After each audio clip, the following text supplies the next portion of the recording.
There was a man who came to my consulting room one winter afternoon, his coat still heavy with snow, his eyes carrying that particular emptiness I had learned to recognize over the decades. He sat down, looked past me at the window, and said something I have never forgotten.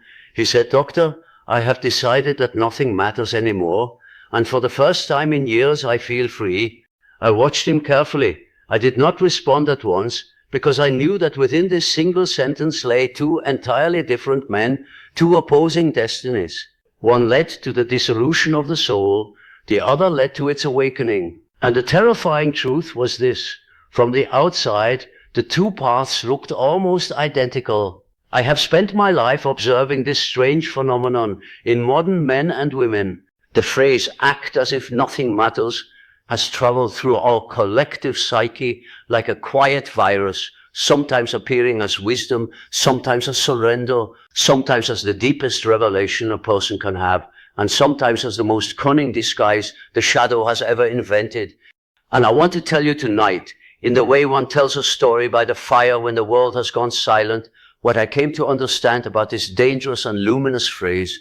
You see, when a man tells himself that nothing matters, he is doing one of two things. He is either descending into nihilism, that grey country where the soul forgets its own face, or he is ascending toward what the alchemists called the asterisk conjunctio asterisk, the sacred indifference of one who has finally seen through the illusions of the ego. These two states wear the same mask. They speak with similar voices, but beneath the surface, one is death and the other is liberation, and the difference between them is not a matter of philosophy. It is a matter of where you have placed your soul. Let me say something that may unsettle you. In my long years of clinical practice, I observed that the people who proclaimed loudest that nothing mattered were almost always the ones who cared most desperately. Their indifference was a wound dressed as a philosophy. They had loved and they had been broken. They had hoped and the world had answered with silence. And so they had constructed, brick by brick, an inner fortress whose only purpose was to keep them from feeling anything ever again. They walked through life like ghosts who had forgotten they were once alive. They called this freedom. I called it the slow suicide of the spirit. But there was another kind of person, far rarer, who came to the same words from an entirely different direction. This was the one who had passed through what I called asterisk individuation, asterisk, the long journey of becoming who one truly is. This person had also said nothing matters, but the meaning was reversed. For them, it meant nothing of what the collective demanded of me matters. Nothing of the masks I was forced to wear matters. Nothing of the false gods of status, approval, and ambition matters. And in releasing these, they had come into contact with what truly does matter, the self, the still point around which the whole psyche turns. Here begins the darkest game of the unconscious. Because the ego is a master of disguise. It can adopt the language of enlightenment while remaining utterly imprisoned. It can speak of detachment while clutching desperately at its wounds. It can quote the mystics while refusing to do the inner work the mystics actually demanded. And nowhere is this confusion more dangerous than in this idea of acting as if nothing matters. The ego, you see, prefers a counterfeit liberation to a real one, because real liberation costs everything. The counterfeit only costs feeling. I remember the young woman who came to me, brilliant, articulate, philosophically refined. She told me she had read the Stoics, the Buddhists, the existentialists. She had concluded, she said, that attachment was the source of all suffering, and so she had decided to attach to nothing. Her relationships were transactional. Her work was mechanical. Her dreams, she claimed, had stopped. I asked her to describe the last dream she remembered. After a long silence, she told me of a small child standing at the edge of a frozen lake, calling out a name she could not hear, and then she began to weep. The child, of course, was herself. The frozen lake was the territory of her unfelt life, and the unheard name was the call of her own soul, buried beneath layers of philosophical sophistication. What Jung observed about this is deeply unsettling. The shadow does not always appear as darkness. Sometimes it appears as a higher truth. Sometimes it dresses itself in the robes of wisdom and speaks in the voice of detachment. The most dangerous shadow content is not the one that screams, it is the one that whispers. Asterisk, you are above all this. You have seen through it all. Nothing can touch you anymore, asterisk. This is not transcendence. This is dissociation. The collective unconscious has known this paradox for thousands of years. Consider the ancient Egyptian myth of Set and Osiris. Set, the god of chaos, dismembered his brother Osiris and scattered the pieces across the world. The goddess Isis wandered for years, gathering the fragments, weeping over each piece, refusing to let any of them be lost. Only through her grief, her absolute refusal to declare that nothing mattered, was Osiris reborn, and reborn now as the lord of the underworld, the one who could walk between worlds. It was not detachment that resurrected the god. It was the willingness to feel every fragment of the loss. Or take the Greek myth of Demeter and Persephone. When Persephone was taken into the underworld, Demeter did not say, "Nothing matters." She walked the earth in mourning, and her grief was so vast that the earth itself stopped producing food. Winter was born from her refusal to pretend. And it was precisely because she cared so absolutely that a compromise was reached that Persephone could return for half the year.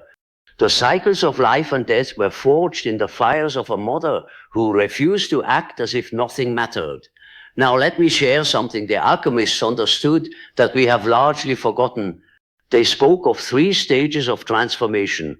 The first they called asterisk nigredo asterisk, the blackening, the descent into darkness, the confrontation with everything in oneself that one has tried to deny. The second was asterisk albedo asterisk, the whitening, the purification, the emergence of clarity after the long night. And the third was asterisk rubido asterisk, the reddening, the return to life with new blood, new vitality. The danger of false detachment is that one becomes stuck in a counterfeit asterisk orbido asterisk.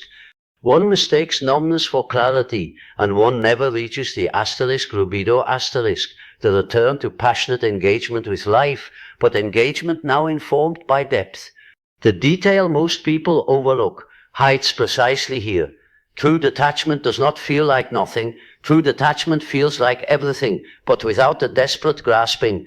The man who has actually transcended his attachments does not walk through the world as a ghost. He walks through it as someone who is finally fully present. He can love without owning.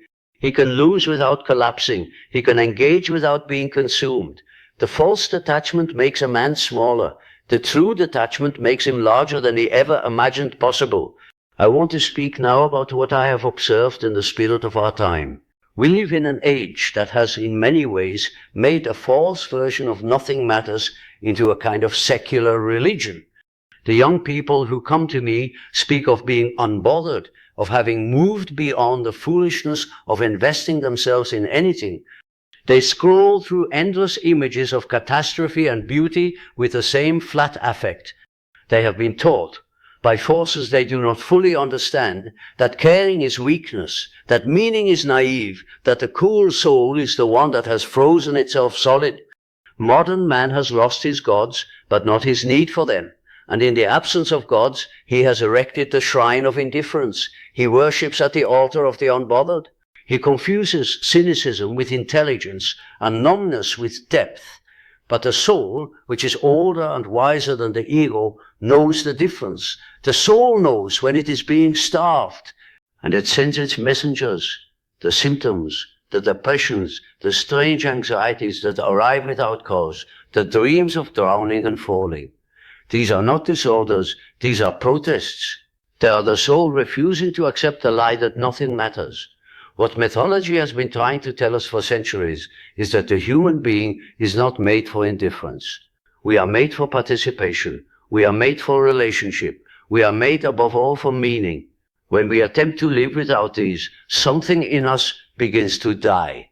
And that death is not peaceful. It is a slow corrosion. It eats through the personality from the inside. And what is left is not a wise sage who has transcended caring. What is left is a husk, a shell, a person who has forgotten they were ever a person. But I do not want you to misunderstand me. I am not telling you to care about everything. That too is a disease, perhaps the opposite disease, but no less destructive. The man who cares about everything, who is consumed by every news cycle, who feels every collective wound as his own, who cannot sleep because the world is suffering, this man is also lost. He has identified with the mass psyche so completely that he has no individual ground left to stand on. He too will burn out. So what is the path between these two errors? What does it mean to act as if nothing matters in a way that is actually liberating rather than deadening? Here begins the real work. The first step is to recognize that the phrase itself is a koan, a riddle that cannot be solved by the rational mind alone. It must be lived into. And the living of it requires that you make a careful distinction between what genuinely matters to your soul and what merely matters to your ego and the collective pressures that have shaped you. Most of what we believe matters does not actually matter. The opinion of strangers does not matter. The endless comparisons that social media inflicts upon us do not matter. The career ladder that promises fulfillment but delivers exhaustion does not matter. The pursuit of an image of ourselves that we hope will finally make us lovable does not matter. These are the false weights we carry, and the unconscious has been trying to make us put them down for as long as we have been alive. When the soul says nothing matters, it is often pointing precisely at these things, these false attachments that have colonized the territory of genuine caring. But beneath these false matters lies something else entirely. Beneath them lies the small, persistent, often ignored voice of the self. And what the self cares about is rarely what the ego cares about. The self cares about wholeness, about authenticity, about the fulfillment of one's particular destiny. The self cares about the dream you had when you were 7 and have been trying to forget ever since. The self cares about the work that only you can do, the love that only you can give, the truth that only you can tell. And these things matter absolutely. The real turning point begins right here, when you realize that nothing matters must be coupled with and therefore everything matters in a different way. When you understand that releasing the false attachments is the necessary preparation for receiving the true ones. The alchemists did not pursue asterisk nigredo asterisk because they loved blackness. They pursued it because the blackening was the precondition for the gold. The detachment is not the destination. The detachment is the gate. I have observed that there comes a moment in genuine inner work when one suddenly realizes that the things one has been desperately trying to control, to protect, to maintain, these things have become a prison, and in that moment, something releases. One says, almost involuntarily, I do not care anymore. But this is not the cold not caring of the depressed soul. This is the warm not caring of the soul that has remembered something larger. It is the not caring of one who has glimpsed, however briefly, the eternal and the temporal. This is what the Eastern traditions tried to point toward when they spoke of asterisks, wu-wei, asterisks, action through non-action. This is what the Desert Fathers meant by asterisk, apatheia, asterisk, which is not apathy, but the freedom from being driven by the passions. This is what the medieval mystics meant by asterisk, Gelassenheit, asterisk, the letting go that is not abandonment but release. One must let go in order to truly hold. One must die in order to truly live. One must act as if nothing matters in order to discover what truly does. Let me tell you about a recurring dream I have heard from many patients over the years. The dreamer is in a great house with many rooms. Most of these rooms are familiar, but suddenly the dreamer notices a door they have never seen before. They open it, and behind it is an entire wing of the house they did not know existed. Vast rooms, ancient libraries, gardens, sometimes whole landscapes. The dreamer wonders, how could I have lived here all these years and not known this was here? This is one of the clearest images of what happens when a person begins to release the false matters and discovers the true ones. The house of the psyche is far larger than the ego ever suspected. But the most surprising part is yet to come. The man who has truly learned to act as if nothing matters, in this deeper sense, becomes, paradoxically, the most engaged, the most present, the most alive person you will ever meet.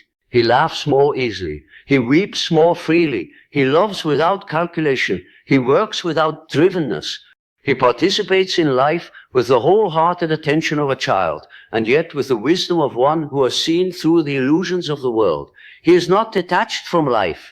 He is detached from his own fear of life.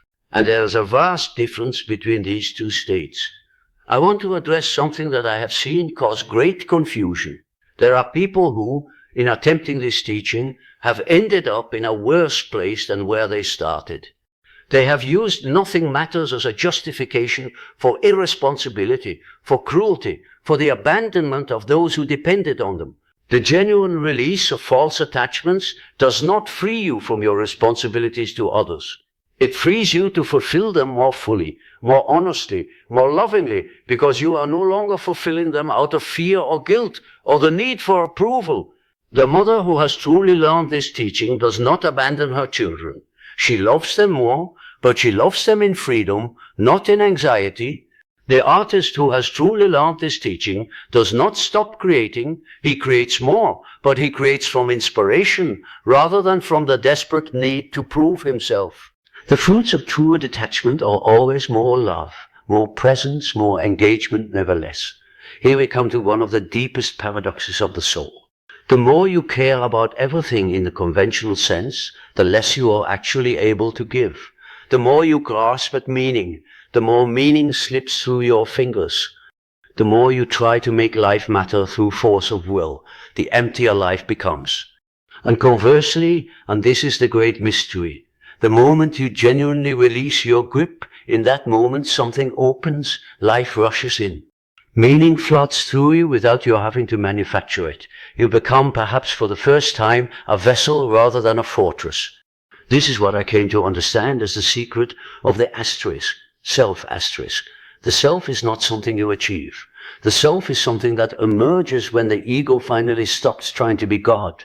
The ego must, in a sense, be willing to die. And what dies is not the personality, not the capacity to love and walk and engage. What dies is the desperate, exhausted, fear-driven sense that everything depends on me and my efforts and my control. When this dies, what is born is what the alchemists called the asterisk, philios philosophorum asterisk, the philosopher's son, the new self that emerges from the marriage of the conscious and the unconscious.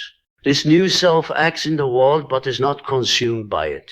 This new self cares deeply but does not cling. This is the asterisk conjuncture asterisk, the sacred marriage.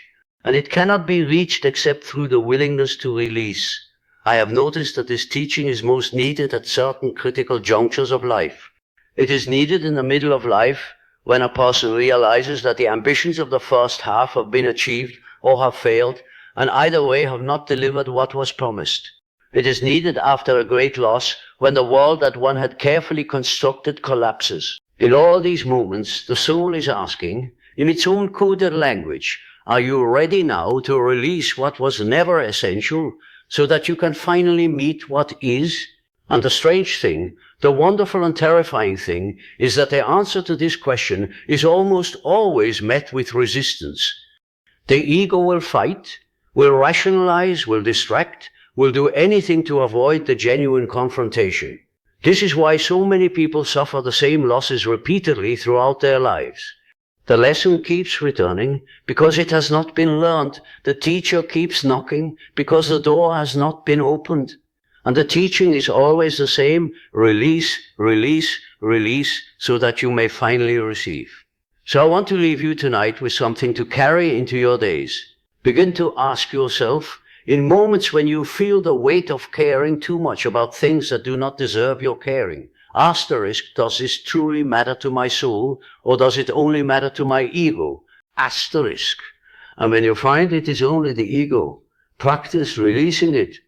Do this gently, repeatedly, like a meditation. Each time you release something that does not truly matter, you create space for what does. And then notice over time what begins to emerge in that space. What dreams begin to return. What desires begin to surface. What buried parts of yourself begin to whisper their names? This is the work of asterisk, individuation asterisk, the lifelong journey of becoming who you truly are. And it cannot proceed except through this practice of distinguishing between the ego's clinging and the soul's calling, between the death that masquerades as wisdom and the wisdom that requires a small death to be born. The world will continue to demand that you care about 1,000 things that do not matter. It will measure you, judge you, compare you, push you toward an endless performance of significance. And the great teaching of acting as if nothing matters is in its deepest meaning a refusal of this measurement. It is a quiet declaration that you will no longer allow the collective to define what your soul should value. It is the reclaiming of the inner authority that has always been yours, but that you have given away piece by piece throughout your life. This reclaiming is not loud. It happens quietly, in the small choices you make each day, in the thoughts you decide to no longer entertain, in the relationships you allow to become more honest, in the work you do because it calls to you, rather than because it impresses others. It happens in the willingness to be ordinary in the eyes of the world, if that is what is required to be extraordinary in the eyes of your own soul. And so I leave you with the same paradox with which I began. Nothing matters. Everything matters. These two statements are not contradictions. They are the two halves of a single truth. The one who has fully understood the first is the one most capable of living the second. The one who has released the false has become the vessel for the true. The one who has accepted the death of the ego is the one through whom the self can finally be born. Until you make the unconscious conscious, it will direct your life and you will call it fate. And the deepest fate of modern man is precisely this, to live caring too much about what does not matter, while the things that truly matter wait, patient and unseen, in the rooms of the soul that he has never opened. The door is there, it has always been there, and it opens, paradoxically, only to the one who has stopped frantically trying to open all the wrong doors. The man who came to my consulting room that winter afternoon, the one who said nothing mattered anymore, I worked with him for a long time, and eventually he came to understand which of the two paths he had been on. He came to understand that his nothing matters had been a flight, not a release. And slowly, painfully, with great resistance and great courage, he allowed himself to begin caring again, but caring now about different things than before. Caring about his actual life, not the life he had been performing. Caring about his real relationships, not the masks he had worn in them. Years later, he wrote me a letter. He said, "Doctor, I finally understand. Nothing matters in the way I once thought everything mattered. And everything matters in a way I could not have imagined." This is the teaching, in his own words, more clearly than I could ever say it. This is the gold the alchemist was searching for. This is the philosopher's stone, not a thing, but a way of being in the world. So I ask you tonight, as we sit here together in the quiet of this hour, what have you been caring about that does not deserve your caring? And what have you been ignoring that has been calling to you all along? When was the last time you truly listened to your own soul beneath the noise of what the world has told you to value? The answers will not come quickly. They will come in dreams, in moments of unexpected silence, in the words of strangers who suddenly crack you open. But they will come if you are willing to make the space for them. The fire is low now. The hour is late. And the question that remains is yours alone to answer. Which of the two men is sitting in the chair you are sitting in tonight? The one fleeing into indifference, or the one being prepared, slowly and quietly, for the great release that leads to the great reception? Only you can know, and only you can take the first step on the road that follows from your answer. But know this, before you go, whatever you decide, the soul will keep speaking. It will not give up on you. It will keep sending its dreams, its symbols, its strange and unbidden longings. It will keep calling your true name in the silence beneath all the false names you've been given. And one day, perhaps tonight, perhaps years from now, you will finally hear it. And in that hearing, you will know with a certainty that nothing in the outer world can shake what truly matters and what was only the noise of a life not yet your own.